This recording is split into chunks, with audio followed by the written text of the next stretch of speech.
Mkhwanazi's contract is coming to an end in December. If anything, they must advertise that post now. And then he must reapply.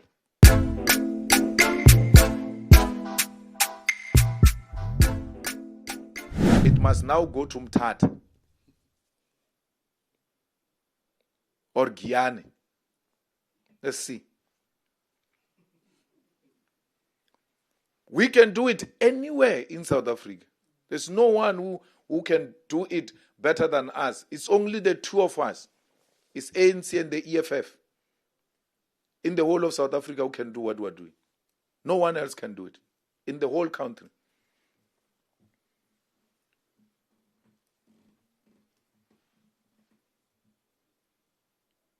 Well, higher education, Shema, it's so painful, man. You know, she's so young. She still has a chance to come back. I've seen people get demoted politically, and then they go rework on themselves, and then they come back. The first thing she must do is to stop chewing a gum in a meeting. She was still doing it even yesterday there in Parliament. The second thing is she must be humble and know that she doesn't know and be prepared to be guided and be advised by proper people.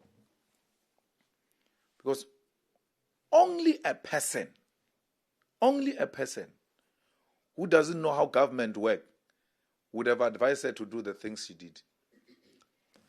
You make a terrible mistake, you lie about people, including that character of senior council that he was chairing, Mutau. And Mutau comes and says, who? Me? I've never done that. And all of that. Now you get a second chance to go to a committee to now present, yourself in a different way and acknowledge your mistakes and say, no, this and that happened and all of that. No, she doesn't.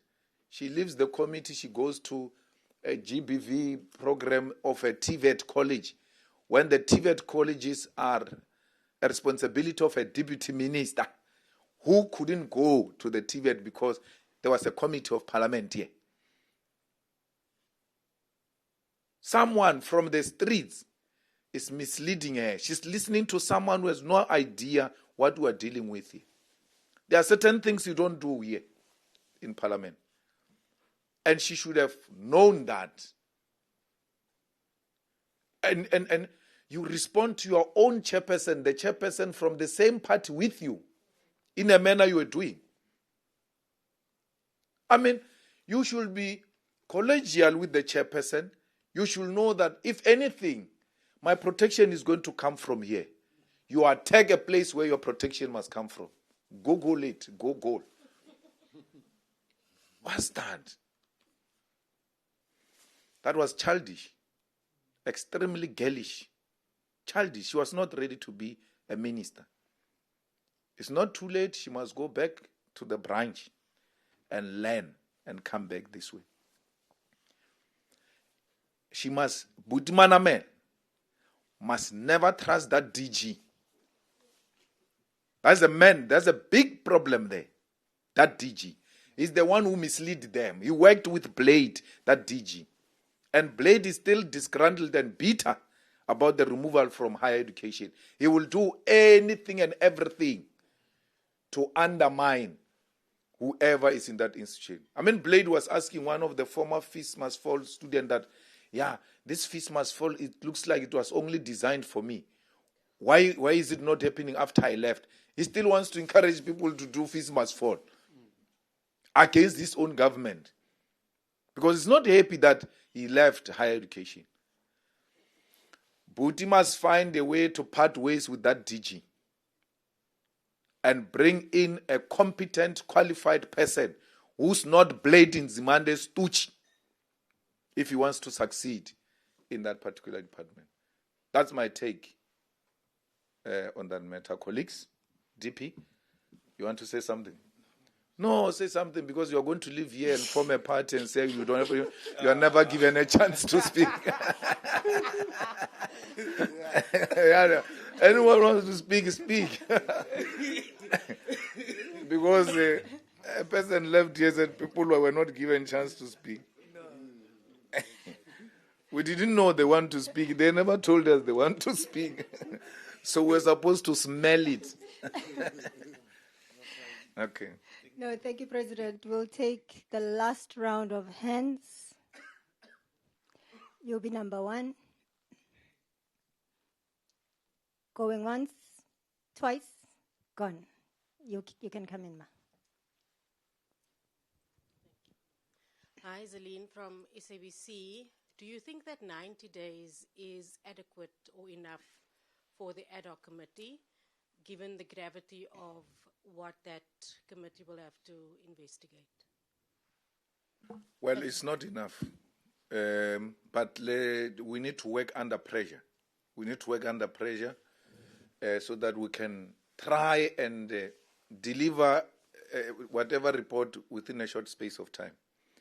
And when it becomes practically impossible, we'll have to go and ask for an extension in the assembly. We've done that before. But let's get the work started. That's what is important. We need to get the work started and not complain about whether the time is short or what. Once the amount of work is presented before us, we'll then work on that, and when we see that it's becoming practically impossible, we'll go to the assembly and ask for more time. It's going to be a full-time job. It's going to be a everyday job. And the parties that are sending people there, for a change, we must be prepared to work even on weekends. We have an emergency to deal with. We cannot prolong this issue of police anymore. We want it resolved, and it must be resolved now. So we need to deal with that. Yes, ma'am. So if you, in the light of you saying that it is an emergency, do you not think that, in the light of you saying it's an emergency, don't you think that maybe someone should ask the speaker if you can start during recess? Well, we can do that, but the speaker knows the agency of this matter, and she appreciates the agency of this matter. And that's why there was a huge debate, as it were, whether it must be a joint committee or ad hoc committee, two from, and ultimately we found each other, and we are where we are. So we will actually pursue the line of starting as soon as possible. It's very important. It cannot be postponed anymore. Children are being killed in Mitchell's Plain by guns that are supplied by police. We can stop that killing now. Women are being raped. Women are being violated. Police do not do anything because people have got political connection with syndicates. So we don't want that. Mkhwanazi is a hero. For a man to go outside the established protocols to do what he did was to put his body on the line. That's what a man does. Whether you agree with him or not, it doesn't matter. But he played a very, very important role in exposing the rot, and it is our turn now, as a country, not as politicians, to deal with this matter. The country must pay a closer attention. One, that Mkhwanazi doesn't get victimized. Mkhwanazi's contract is coming to an end in December. If anything, they must advertise that post now. And then he must reapply and get reappointed again so that he can finish this tax. Thugs, I don't mean those criminals. I mean these ones we sit with here in parliament. Our problem starts here. Yeah. Mkhwanazi must arrest from here. But if we allow this thing to go and Mkhwanazi's contract is finished, they're not going to appoint him. Because they all say, Mkhwanazi, Mkhwanazi, praise him, Mkhwanazi, Mkhwanazi. At the corners, they don't like the man. Or you, this one is going to lock us up, all of us here. If they love Mkhwanazi and they think he's playing an important role, advertise the position so that Mkhwanazi can apply while he's still there, because it's coming to an end. That thing takes, 3 months or even more to get appointed into that responsibility. We are at a point where we cannot afford to lose Mkhwanazi. We are at a point where we cannot afford to lose Mkhwanazi. Somehow, he needs to be retained into the force. And somehow, he needs to be elevated to a national responsibility. Because KwaZulu-Natal has become too small for him. Western Cape needs Mkhwanazi to come and deal with these crimes that are supported by DA, funded DA by money of drugs and gangsterism. That's why they can't deal with it. You think this thing is going to eat the ANC alone? Even the DA is going to be shown in those things. Because we're not only looking for Sibiya or Masemola. Any rot of the police must come. Anyone with information must come. And those are the people we must protect. So we are happy that the process has started. We sponsored that view. They fought against it. Those journalists who are in parliament will tell you in that police committee, our DSG has been in the forefront of ensuring that this matter is dealt with in the manner we have done yesterday. And we're very happy that it is now given a green light, and then we'll deal with these matters. Well, commissions of inquiry are used by politicians to delay a matter that can be resolved now. They use commissions to make you forget what is the real issue. I mean, if you are to remember Zondo Commission, that was the most useless, expensive commission because they were buying time. By the time Zondo finished, you all don't even remember how the Guptas look like. They're gone. So, at least the parliamentary one, we've got control over it. And the parliamentary one is not constituted by lawyers and some senior counsels. No, it's parliamentarians who are already getting paid for doing what we're going to do. We're not coming at an extra cost. So save the country and fire Mkhunu, allow police to investigate and arrest any wrongdoing, and allow parliament to play its oversight role. That's all we need.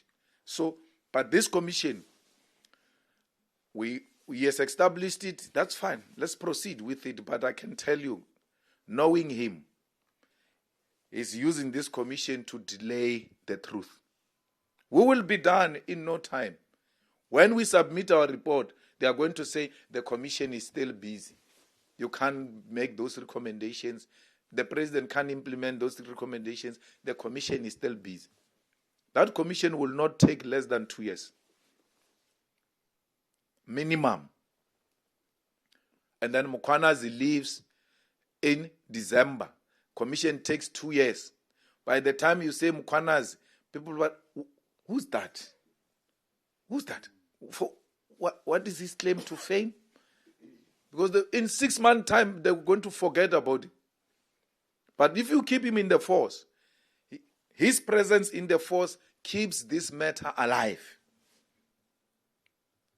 So we plead and we're making a call that Mkhwanazi must be retained in the force. And we fully support